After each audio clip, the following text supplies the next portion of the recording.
way up to this 70 to 300.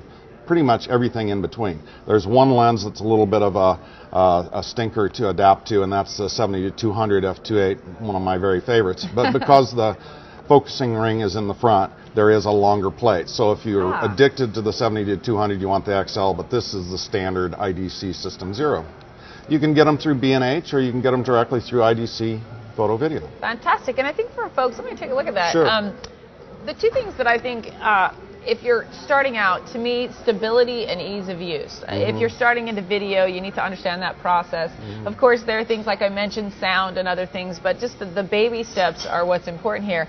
This is so easy. Explain follow focus, because I know a lot of our viewers don't understand why. I mean, this is focus to them, so why would this be necessary? Well, it isn't absolutely necessary. It's more convenient and intuitive.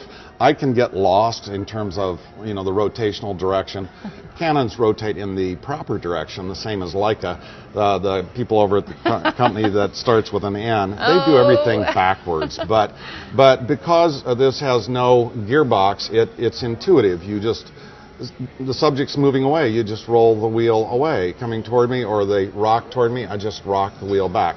And you quickly become very intuitive in terms of the operation. And it's also something that, having used the same product, having your hand here, the smaller wheel for me is easier. If you're trying to follow somebody and you run out of room, you've got to start, you've got to move your hand back, and of course there's going to be a little hiccup in your work, where this just creates that natural flow and you can really pull it a lot more. So really incredible device. And then let's talk about this, because this is also something, I just watched you take this off. I'm like, that is cool. That was not complicated at all. I mean, we're talking just pop it on, tighten 2 screws, and you're good to go. So that's the Hoodman loop, and it's not the most expensive optics you'll ever find, but I lose things, I drop things, and so I'd rather lose something that was less expensive.